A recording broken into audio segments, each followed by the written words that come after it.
Yo, it's Pod Caviar. I'm your host, Tony, in the motherfucking Pod Caviar studios. And yes, this is the first episode of season 2, the Babushka lady. Now, I know I have been talking about this for a little while, and, I've been doing some research on it. And I gotta tell you, this is not going to be that long of an episode because there really isn't much to go on. Pretty much, the Babushka lady was a woman that was filmed and photographed wearing a babushka, which is a scarf around her head, and she was present at the time that the tragic assassination of John F. Kennedy in Texas. She was seen carrying some sort of camera, and supposedly the film that she was allegedly taking could dispel a lot of rumors and conspiracies as far as who really killed John F. Kennedy. Now, there really isn't much to go on here. That's pretty much the same story. Of course, on what happened. He was assassinated. John F. Kennedy was tragically on Friday, November 22nd, 1963 at 12:30 in Dallas, Texas. He's the reason why when the president takes motorcade rides that he does not drive around in a drop top anymore. The president's limo is very fortified, bulletproof. There's a lot of countermeasures put into that thing now because of this. Pretty much. And of course, Lee Harvey Oswald was the person who did it. Anytime there's a major event that happens on the scale of this or a terror attack, even earthquakes, even when planes get tested, there's always going to be somebody who says that there's a conspiracy. There's going to be groups of people that think that what we have been told is not the correct response or story, or the truthful story, rather. Instead, that there's a cover up. There's always a cover up. Somebody's getting covered up. The truth is getting covered up. Is that what they say? That's what they all say. We're being duped. The government is lying. Kennedy was killed by the mafia. He was killed by aliens. He was killed by union workers. I don't know. I've heard so many different things, and we've seen the footage. It's pretty gruesome. If you haven't seen it, it's very gruesome. I mean, pretty much he was riding along in a motorcade, smiling, waving at people, just enjoying his day, and then his head exploded because a bullet hit it. And I'm pretty sure he got shot more than once.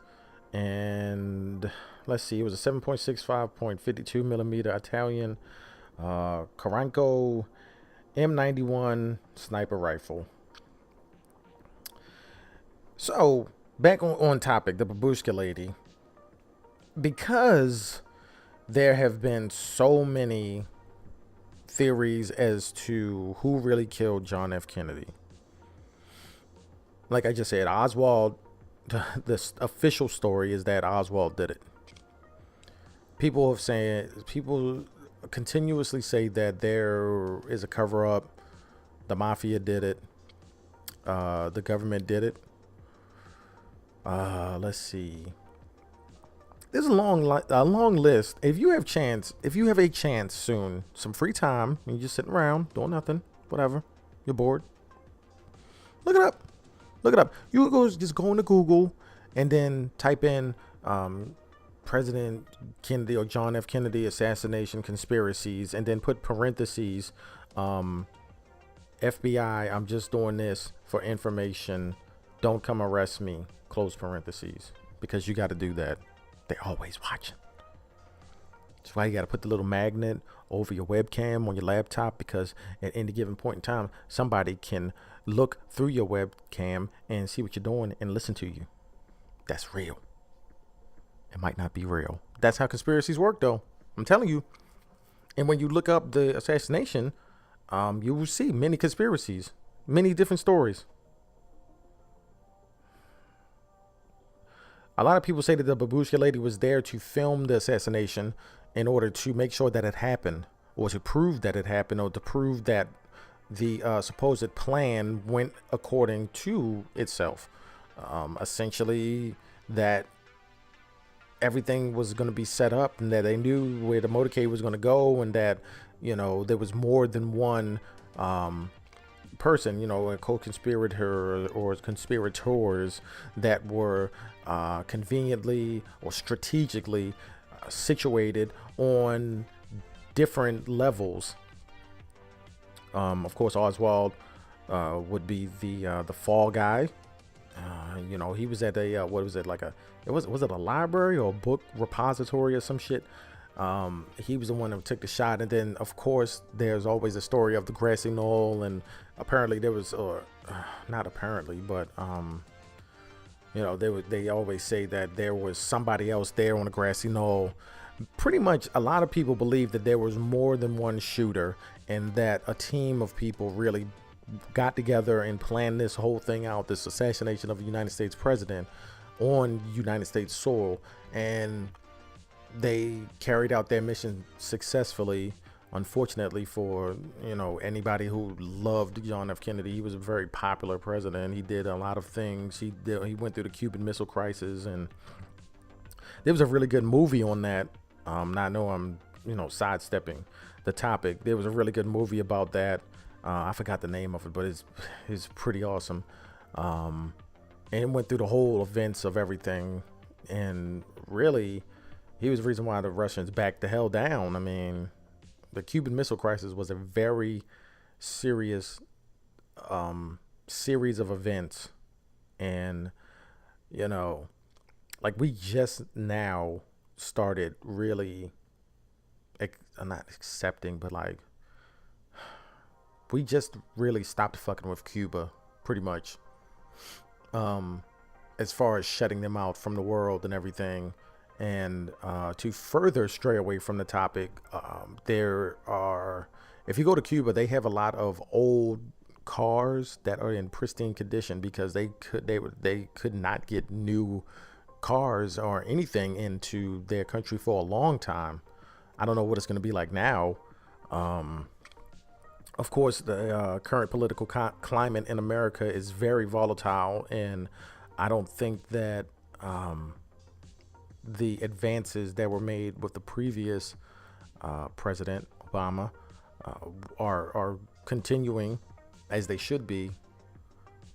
But, you know, back on topic, a lot of people think that the Babushka lady was a man in women's clothing, because there are some pictures that show her or him standing in a stance that was not concurrent with how women were normally standing, or would normally stand back in the 60s or so.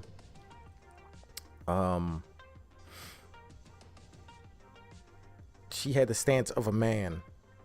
The legs were not, they were apart, you know, they were, and she had it was almost like a rectangular type stance. And that really led a lot of people to think that she was actually a he in disguise. I think there was only one person that I found that really claimed to be the Babushka lady, but her story really didn't add up. Her name was Beverly Oliver. She made the claim that yes, that was her, and that she was using some sort of an experimental camera, and that the FBI actually showed up and took the camera from her and interviewed her. And Beverly Oliver was like a dancer, or a burlesque dancer or something. You know, it's weird. The whole story, normally conspiracies are really deep and really far-fetched, so to speak. They border the line of reality and absurdity. Absurdity. Is that it? Yeah. But this one is, I don't know, man. I just think that maybe she didn't film anything. Maybe what she filmed wasn't worth a shit because she was in shock and because she just saw not just a normal person, but like the president of the United States get assassinated in front of her. Maybe she just doesn't care to release shit. Maybe in a few months or years, the footage will be released and it may be everything. It may be nothing. It may, things like this happen all the time. Maybe this conspiracy, quote unquote, is just blown out of proportion as they always are. So I don't know. I'm going to go ahead and say that this is not something that really, as of right now, today, August 10th, 2018, there's not really anything to go on. And I'm not saying in the future that I might wake up tomorrow and all of a sudden the Babushka lady has been identified and her footage is all over the internet. This is the type of world that we live in now. Everything travels at the speed of light. All you have to do is make a claim and don't be Beverly Oliver and like just spew blatant bullshit. If she comes out and says, yes, I was that lady, I was the Babushka lady, here's my real name and here's my footage, then hey, case closed. And like I said, it could be something big. It could not be something big. Who knows? Maybe even Beverly Oliver was the real Babushka lady, but she was silenced. And then her story, she was told that tell this stupid story so that people will not believe you, and then you can go back to your normal life. So it's crazy. It's like, I don't know, man. It says that Oliver has never proved to most people's satisfaction that she was in Daily Plaza that day. Confronted with the fact that the Yashica Super 8 camera was not made until 1969, she stated that she received the experimental camera from a friend and was not even sure the manufacturer's name was on it. See that? And this whole season arc will be about conspiracies. Some of the stories will tie into each other, even loosely, so that you can float a question successfully of what if, maybe, who knows, more to come, or maybe it won't come. Maybe this is the story. But starting off the season with something like this, it's not like this isn't a scrimmage episode. This isn't something easy, because this is worth looking into.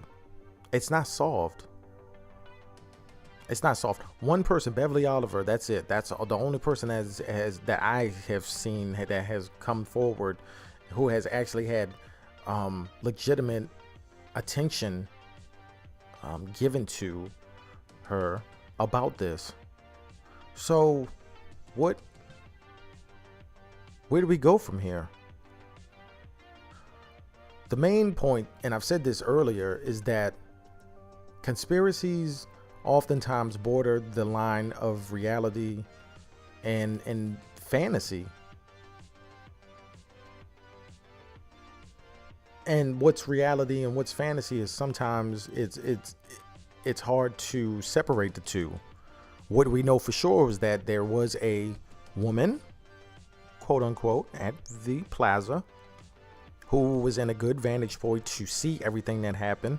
She had a camera and she was wearing a babushka, which is like a Russian style scarf. Beyond that, it gets very, very, very murky, and it just goes to show that anybody can come up with anything. When everybody is looking for answers, then imagination breeds. And once imagination starts to breed, it spreads like wildfire. And then back then, especially when it first happened, even like 6 months to a year after it happened, there's so many things that were put out there, and people would just cling on to it and just go with it. This shit happens today. Shit happens today. Look at something. Look at one news story that has been very, like a huge story that has happened. And that's just on the large scale. There's conspiracies about everything. Think of it on a smaller scale. If you've ever, listen, step back and just think about it to yourself. I don't care what you're doing right now. You're sitting at your desk, you're sitting on your couch, your car. I don't know. You could be listening to this with a group of whatever the fuck. You could be on the subway. Take a second and think. What has happened in your life, if anything, that you have never been able to explain fully? And it may not be something that you think about every day. It may be something that you think of periodically, once or twice a year, maybe once every 6 months, if that. What type of solutions or probable causes have you come up with? And how many of those are plausible?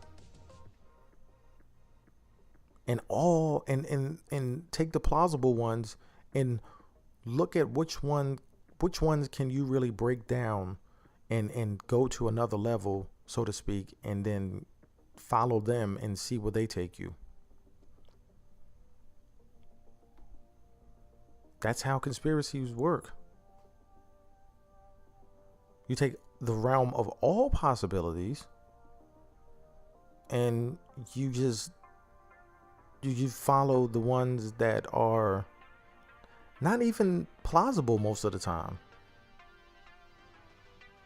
You go after the ones that catch your eye. It's that flicker that out of the side of your eye. You ever have something like when the sunlight passes through like a leaf, and the leaf is just moving ever so slightly, but it creates a flicker that's not in your face like a bullhorn.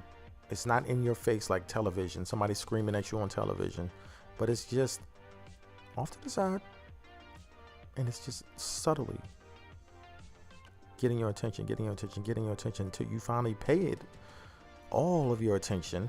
And then what do? Now, of course, with that example, you just look at it and say, oh, it's a leaf. But take that leaf and make it a conspiracy or some sort of, I don't know, reason for something that you can't explain happen. I think it's really our nature as humans to explore all of these things. It's because we just cannot take, I don't know. I said this the other day. I was like, I don't know. I can't, there's certain situations, there's certain times where you just can't just be like, I don't know. Oh, well, I don't know. She was there, but she was there and she had the perfect view to see everything and she had a camera. I don't know, man. Let me just go on with my life. Some people, and as far as the Babushka lady goes, a lot of people just don't give a shit anymore. I mean, it's back in the 60s. Nobody cares. Then nobody's going to care until they're really required to care. You feel me? So I care because I love this shit. I love doing research. I love looking up. I love history. I love documentaries. And a lot of people, pretty much anybody that knows me knows that I'm really like into shit like this. So it was interesting to look into it and to see what could have been and what I could have found. Imagine if I found the footage. Imagine if I was one of those people that really dug deep into this shit. Imagine if my podcast blew up. Imagine if Pod Caviar blew up and I got paid a lot of money that I can just travel the world, or travel the country, and really do some detective work and try to hunt people down. That would be awesome.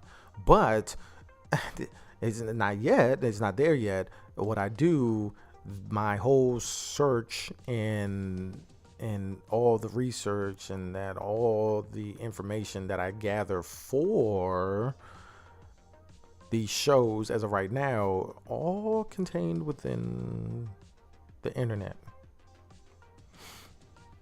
Yeah, of course, the podcast is going to blow up in the future. I mean, come on. This product is too good for me to not blow up with it.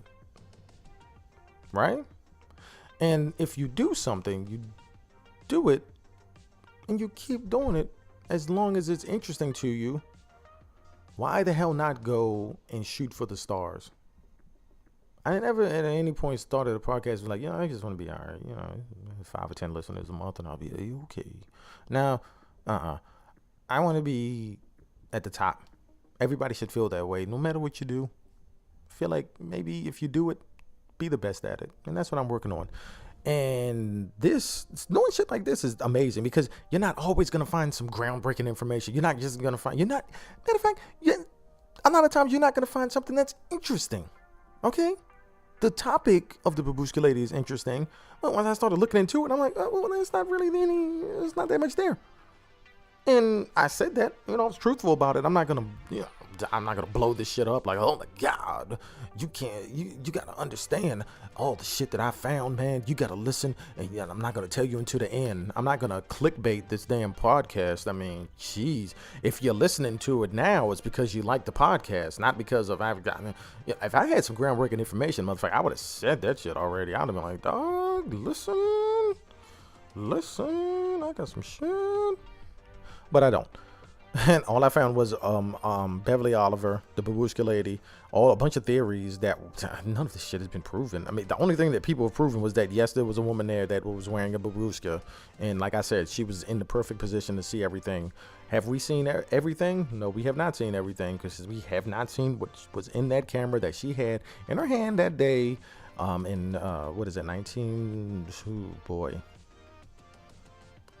That day in 1963, November 22nd, 54 years ago at 12:30 p.m. Wow. But let me check the time. What? 23 minutes? Oh, yeah. I'll wrap it up now. Hell, this is awesome. This has been the amazing. Hey, look, if you love the off-season content, guess what? That shit is over, son. This is season 2 now. All right? I'm going to be back at it. Back at it. You feel me? 1 week out of the month, I'm going to take off, though, not because I don't want to do this. It's because of I get allotted so much space every month. The longer the podcast, the more space it takes up. These are computer metrics. I don't control. I mean, I do control this, but, whatever.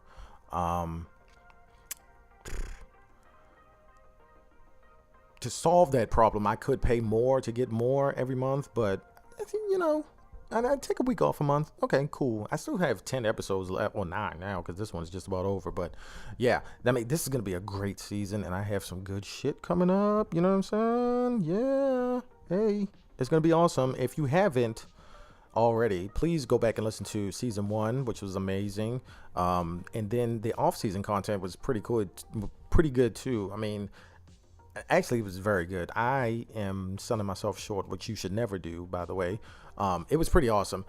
The difference between the season and off-season content is that off-season content is just that. I just talk about whatever. It doesn't matter what. It pretty much whatever comes through my mind. I may have a topic or something, but for the most part, I don't. During the season, yes, I have a straight topic. I do research during the week, and then boom, I create a masterpiece. Most of the time, Graham is here. And he has his podcast, the 1 Gram Army now. And that's amazing too. But we collab a lot, and you'll hear him on this show. And then when you listen to his podcast, you'll hear me on his show. And that's just how it is. All right. But 443-747-1417 is the number. Again, that is 443-747-1417. That is the number for Pod Caviar. You can call and text 24/7 pretty much. And, I will, if it's not some absolute shit, I will play it on the air or give you a shout out. And it's just a nice way to interact with my fans, right? Pretty awesome. I like that. That's an idea I got from Graham. And it works out for him because people actually use his number. Nobody uses my number. Not yet, but it's going to happen. Calls and texts overflowing. That's what I see in my future.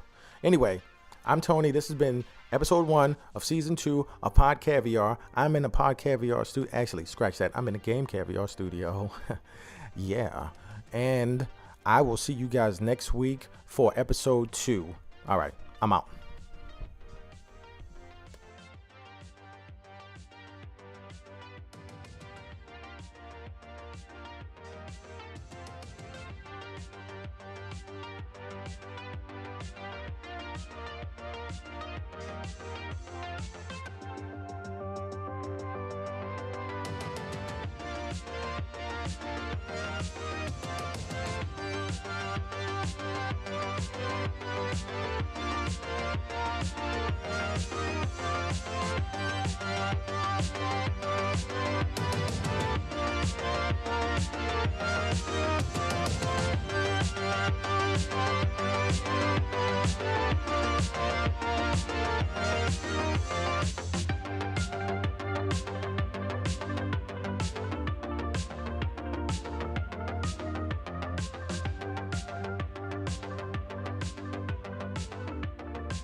The chance.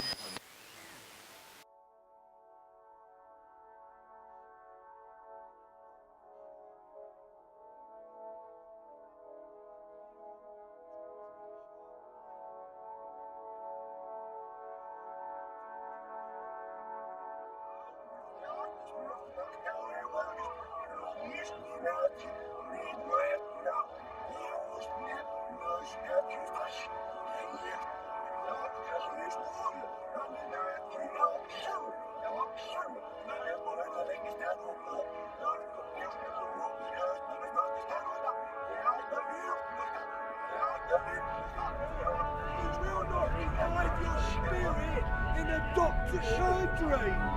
They haven't got a pill to increase your faith. They haven't got a pill to increase your confidence. They got a pill to relieve suffering, but they ain't got a pill to alleviate suffering. But Jesus said, come who are weak and are weary, and I will give you rest. Lay your burdens down, and I will give you an easy yoke, an easy burden. Following me, my chore and my walk is light. I carry the burden of sin and mistake, and I give you a clean start. I've been vindicated by the King of Kings and the Lord of Lords. I still got a prison. I still got a record in the police station. I think after 10 or 15 years it wiped out. But with the King of Kings and the Lord of Lords, I've been vindicated for past, present and future mistake. And I can look the world in the eye and say thanks to the Lord Jesus Christ. I can live again. I can breathe again. I don't have to go to the dirty water and drink the blood. All that to get a little bit of respite. Respite is found in the Lord Jesus Christ. Peace, satisfaction, and joy unbounding is found in Jesus. Do you know where I come from?